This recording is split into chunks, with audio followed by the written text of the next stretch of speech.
प्रदेश में 2 नए शहर बसाने को केंद्र ने दी मंजूरी। प्रस्तावित स्थानों के निरीक्षण के लिए केंद्र से आएगी टीम।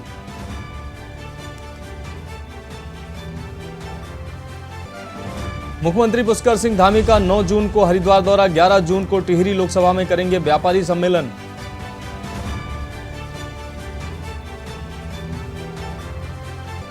भाजपा ने महा जनसंपर्क अभियान के लिए जिम्मेदारी की तय। सीएम पुष्कर सिंह धामी की भी जिम्मेदारी की गई है तय। व्यापारी सम्मेलन और लोकसभा स्तर पर होनी है रैलियां। सीएम धामी ने की बड़ी घोषणा। दून, हरिद्वार, यूएस नगर और नैनीताल में बनेंगे 50-50 किलोमीटर के साइकिल ट्रैक। उत्तराखंड में अगले 10 दिन गर्मी से फिर बढ़ेगी बिजली की किल्लत। शुरू हो सकती है बिजली की कटौती।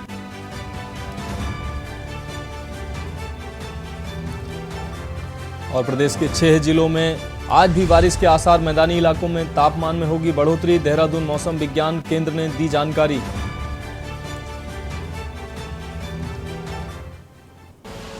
आप देख रहे हैं के न्यूज, खबरों का सारथी।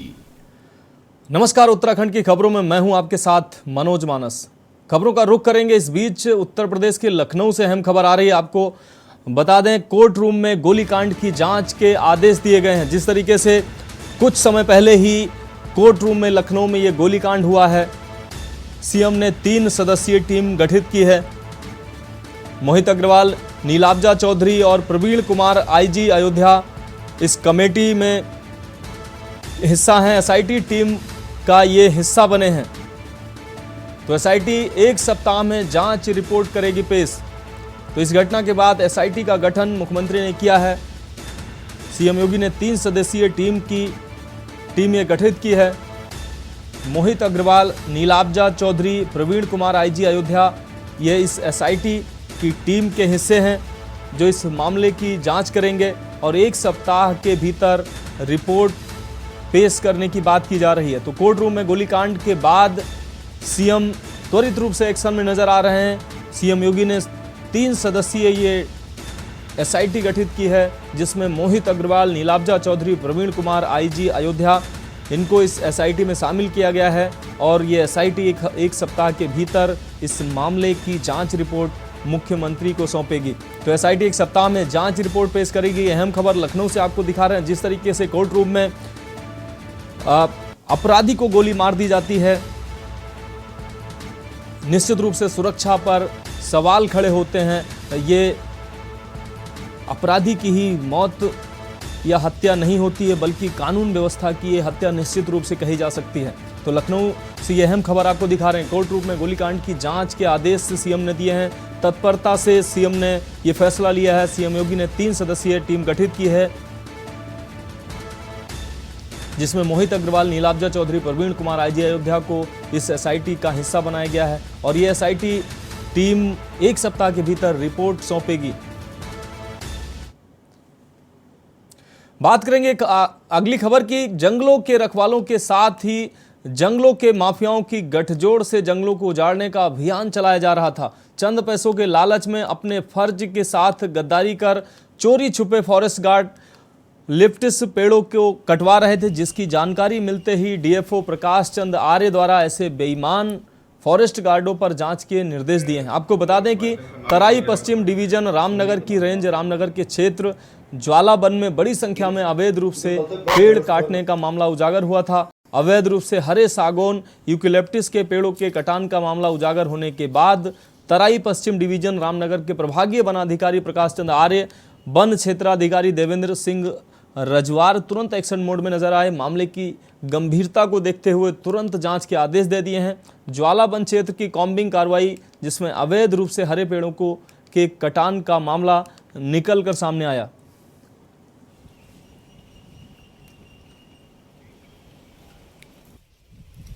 उनको भी उसमें चेतावनी दी गई है और वन निगम के ऊपर भी जांच इसमें जारी है कि उनके द्वारा ये इस तरह की चोरी की घटनाओं पर क्यों रोक नहीं लगाई जा रही है। और अगर उनकी जांच में अगर ये उनको ये पाया जाता है कि इनके द्वारा लापरवाही की गई है और जो घास की चोरी हुई है इनके लॉटों से, तो उनके ऊपर भी पीटिंग लगाने की कार्रवाई की जाएगी, जो कि अभी गतिमान है कार्रवाई। और जो हमारा अपने जो वन विभाग का जो स्टाफ था उनके लिए उनके विरुद्ध जो है लापरवाही और अपने कार्य में शिथिलता और ढिलाई के आरोप में उनको फिलहाल तत्काल प्रभाव से फॉरेस्ट गार्ड को सस्पेंड कर दिया गया है। रही बात वहाँ जो वाचर है, आपका ये कहना ठीक है कि जो लोकल लेवल पे स्टाफ है उसी की जो है उसके द्वारा जो है ये सूचना तत्काल उच्च अधिकारियों को देनी चाहिए थी कि अभी तक कि अगर इस तरह की कोई घटना हो रही है तो तत्काल सूचना मिलनी चाहिए थी। अगली खबर रामनगर से है। देर रात नेशनल हाईवे 309 रामनगर स्थित एमपी हिंदू इंटर कॉलेज प्रांगण से अज्ञात चंदन तस्करों ने कॉलेज प्रांगण में करीब 20 साल पहले लगाए गए चंदन के पेड़ को काट डाला। सूचना मिलने के बाद जहां एक और कॉलेज प्रशासन में हड़कंप मच गया तो वहीं घटना की जानकारी मिलने पर पुलिस भी मौके पर पहुंच गई। कॉलेज के प्रधानाचार्य संजीव शर्मा ने जानकारी देते हुए बताया कि वर्तमान में कॉलेज में ग्रीष्मकालीन अवकाश चल रहा था तथा कॉलेज स्टाफ भी छुट्टी पर गया था। ऐसे में कॉलेज के बंद पड़े कैंपस से चंदन का पेड़ काटना एक बड़ी घटना है।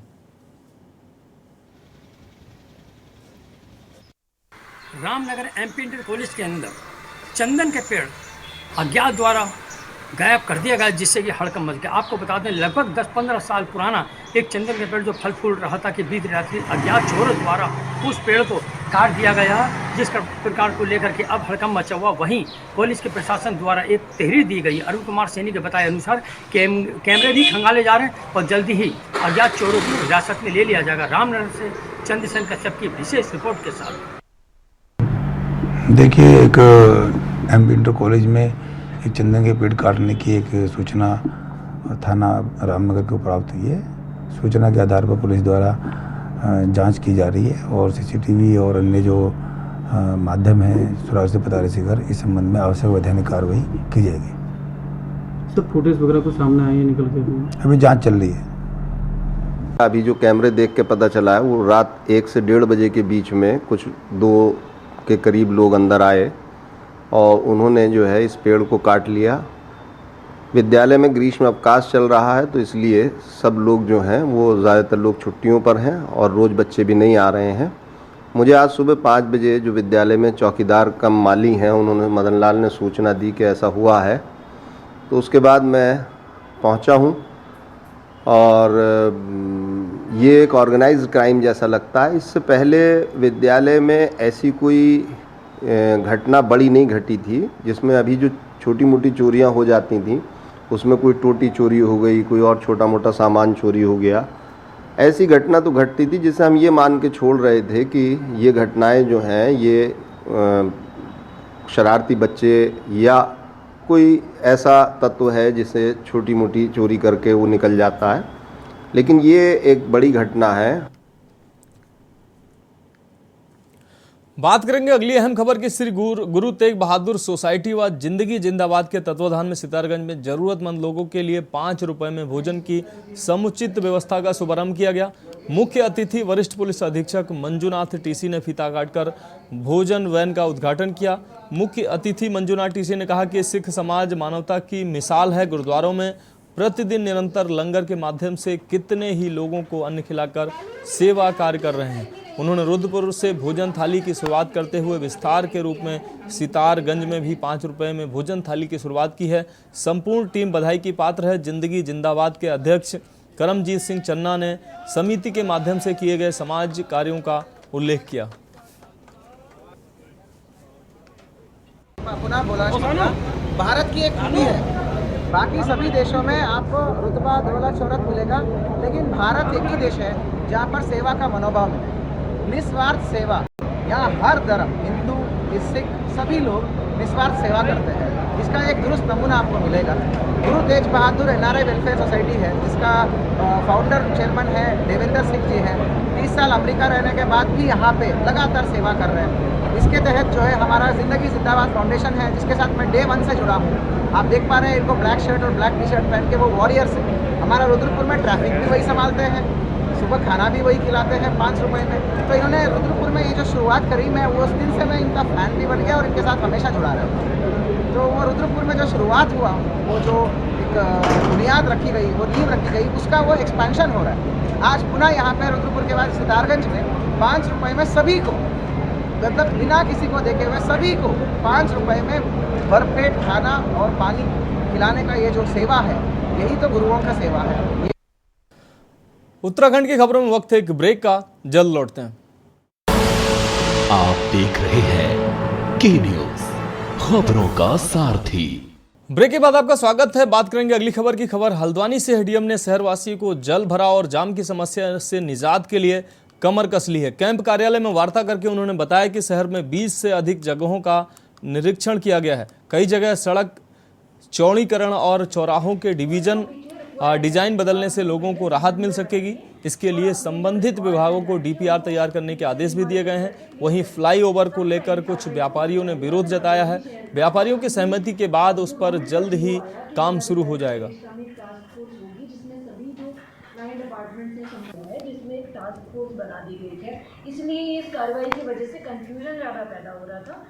भाई वहाँ पे पीडब्ल्यूडी की भी सड़क है और सिंचाई की नहर है, तो दोनों विभाग अलग अलग अपना कार्रवाई करने के लिए जा रहे थे। तो निरीक्षण किया था हल्द्वानी के विभिन्न एरियाज़ का, उसमें लगभग 20 से 22 पॉइंट्स पर हम लोग गए थे।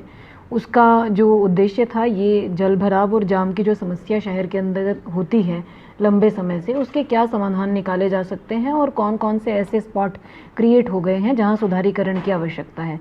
कुछ स्थानों पर चौड़ीकरण की चीज़ें निकल कर आई हैं, कुछ स्थानों पर उसमें रोड में इम्प्रूवमेंट की या चौराहे या जंक्शन के इम्प्रूवमेंट की भी आवश्यकताएं निकल कर आई हैं। हर प्लेस की स्पेसिफिक जो डिज़ाइन है वो करते हुए उसकी डीपीआर बनाने के लिए विभागों को निर्देशित किया है। जो भी धनराशि उपलब्धता होगी उसके अनुसार हम लोग इसको प्रायोरिटीज़ निर्धारित करके टेकअप करवाएंगे। फ्लाईओवर का जो प्रोजेक्ट है वो बहुत लंबे समय से अभी क्योंकि विचाराधीन चल रहा है और डीपीआर उसकी जो बनी है वो अभी डीपीआर के स्टेज में ही है, इसलिए हम लोग इसमें कोशिश ये करेंगे कि यदि कार्रवाई आगे बढ़ती है, जिस तरह का भी फाइनल प्लान निकल कर आता है, तो सभी जो प्रभावित स्टेक होल्डर्स हैं, जो भी लोग जिनके मन में भी शंकाएं हैं, हम उनको बिठाएंगे, उनके साथ बातचीत करेंगे, उनके सुझाव भी लेंगे और जो भी स्टेक होल्डर्स का कंसल्टेशन होता है किसी भी बड़े प्रोजेक्ट से पहले वो करा जाएगा। अगली खबर हरिद्वार से है। पार्किंग के टेंडर चहेतों को देने के लिए सिंचाई विभाग के अधिकारियों की मनमानी सामने आई है। आपको बता दें, मनमानी पर प्रशासन की तरफ से कार्रवाई हो सकती है। एसडीएम ने जांच की रिपोर्ट डीएम को सौंपी है। डीएम ने पार्किंग के टेंडर दोबारा करवाने और दोषियों पर कार्रवाई करने के संकेत दिए हैं। सिंचाई विभाग की तरफ से चमगादड़ टापू पर एक स्थायी पार्किंग का टेंडर जारी किया गया था। टेंडर प्रक्रिया में कई अनियमितताएं सामने आई हैं। सिंचाई विभाग के अधिकारियों ने टेंडर के नियमों का पालन नहीं करते हुए औने पौने दामों में पार्किंग का ठेका दिया गया है। अधिकारी सिंचाई विभाग के एग्जीक्यूटिव इंजीनियर पर कार्रवाई कर सकती है। उसमें देखिए अभी रिपोर्ट आई है, उसको सारे पहलुओं को चेक कर रहे हैं और आवश्यकता पड़े तो उसको दोबारा टेंडरिंग कराएंगे। प्रथम दृष्टया कुछ अनियमितता सामने अभी लग रहा है कि कम धनराशि पे गई है तो उसमें कार्रवाई कर रहे हैं। बात अगली खबर की। सितारगंज में सड़क नाली मिट्टी भरान के लिए जारी किए गए करीब 1.5 करोड़ रुपए के टेंडर तकनीकी खामी के कारण अटक गए हैं। नगर वासियों को बरसात में जल भराव से जूझकर इसका खामियाजा चुकाना पड़ सकता है। चेयरमैन ने टेंडर अटकने के मामले में लोक निर्माण विभाग, ईओ और ईई की मिली भगत का आरोप लगाया है। वहीं जिम्मेदारों ने कार्यों के एस्टीमेट की लागत मानक लागत से अधिक होने का आरोप लगाते हुए भ्रम फैलाने का आरोप लगाया है। एसडीएम को दिए मांग पत्र में चेयरमैन हरीश दुबे ने समर्थकों के साथ पहुंचकर विभिन्न आरोप लगाए हैं। उनका कहना है कि 29 अप्रैल को बोर्ड की मीटिंग में टाइल्स, रोड मिट्टी भरान, नाली निर्माण कार्यों का प्रस्ताव पास किया गया था, लेकिन जिम्मेदार अफसरों ने निर्माण कार्यों की प्रक्रिया 1 माह बाद भी प्रारंभ नहीं कराई है।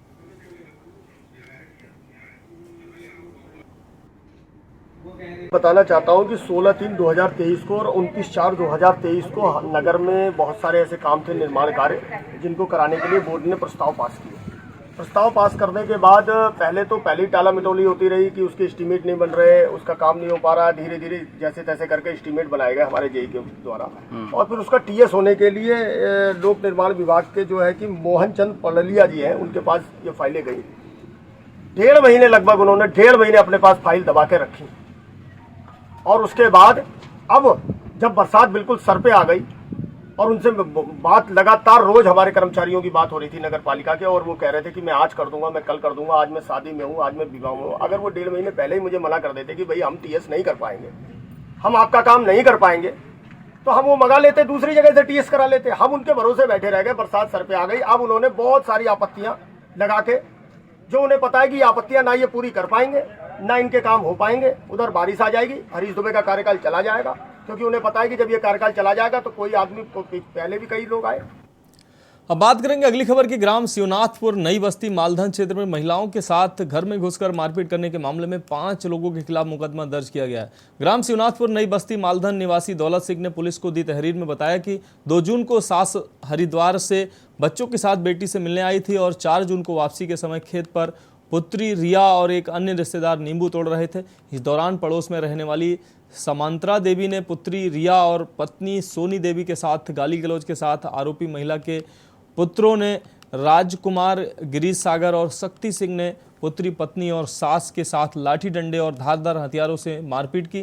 कोतवाल अरुण कुमार सैनी ने बताया कि महिलाओं के साथ मारपीट करने के मामले में आरोपी महिला के चारों पुत्रों के खिलाफ मुकदमा दर्ज कर जांच शुरू कर दी गई है।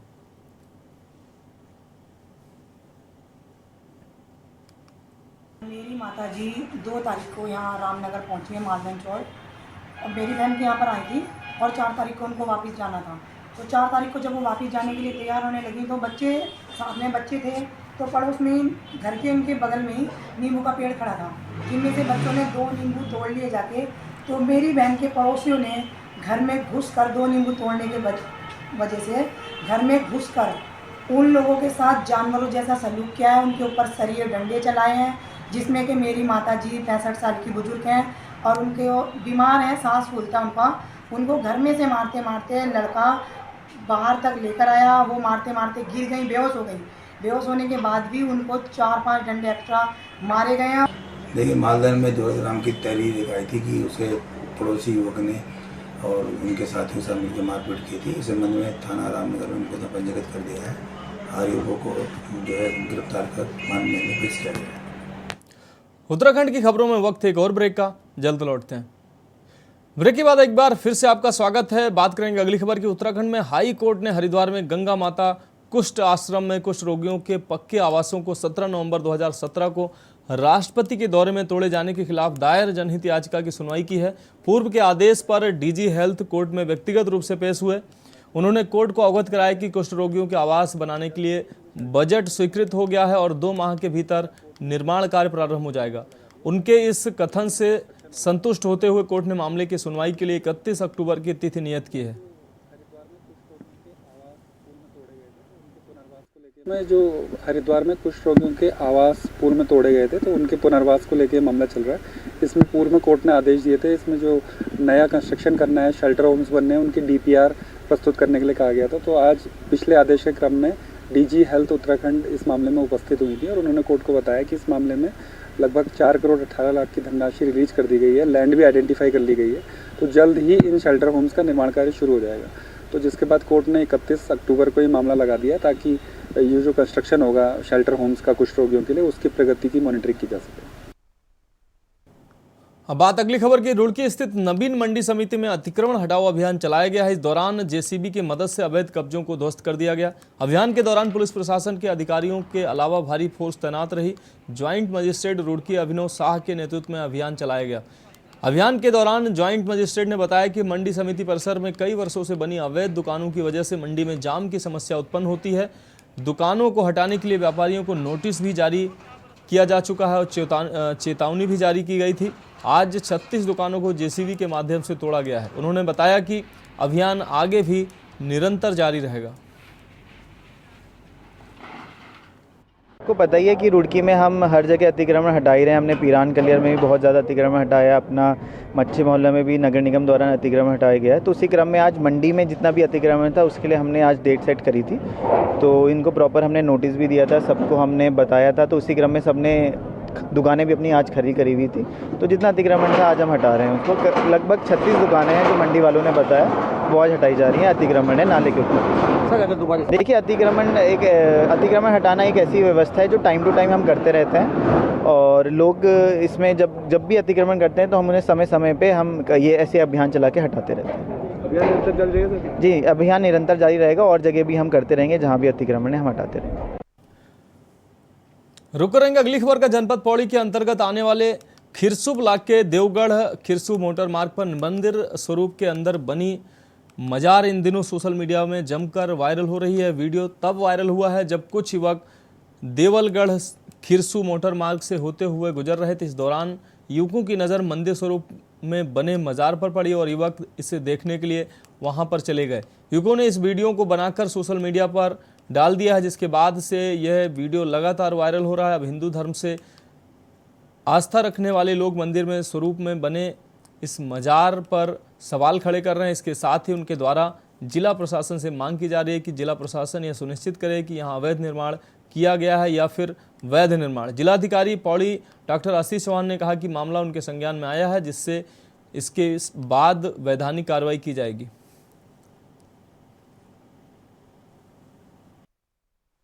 सोशल मीडिया पे हमने भी अभी एक वीडियो देखा है जिसमें ये बताया जा रहा है कि खिरसू रोड पे जो है एक मंदिर दिख रहा है, लेकिन अंदर से उसका जो है पूरा स्वरूप जो है मजार जैसा है।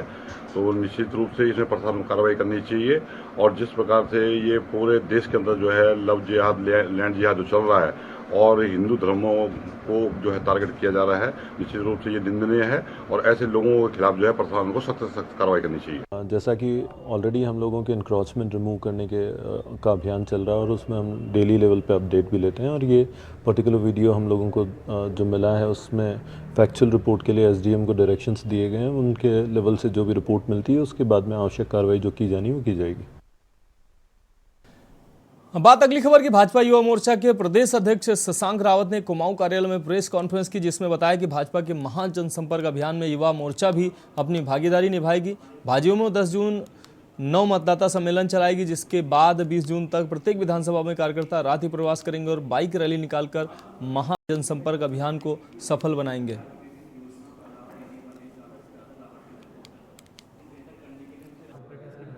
देखिए, श्रद्धेय प्रधानमंत्री जी के नेतृत्व में 9 वर्ष सफलतापूर्वक पूरे होने पर भारतीय जनता पार्टी पूरे देश में एक महान जनसंपर्क अभियान चला रही है, जिसमें भारतीय जनता युवा मोर्चा एक अहम योगदान देने के लिए अपना प्रयासरत है। जैसे कि हम सभी को पता है कि भारतीय जनता युवा मोर्चा को 4 कार्यक्रम इसमें दिए गए हैं। एक नव मतदाता सम्मेलन के रूप में, जो कि 7 तारीख से 10 तारीख के बीच में प्रत्येक जिले में, और मुझे पूरी उम्मीद है कि हम 64 से अधिक स्थानों पर इस कार्यक्रम का आयोजन करेंगे, जिसमें 18 से 25 वर्ष के जो हमारे युवा साथी हैं उसमें हम आउटरीच के माध्यम से हमारी बातें और हमारे जितनी भी जन कल्याणी योजनाएं उनके बारे में बताएंगे।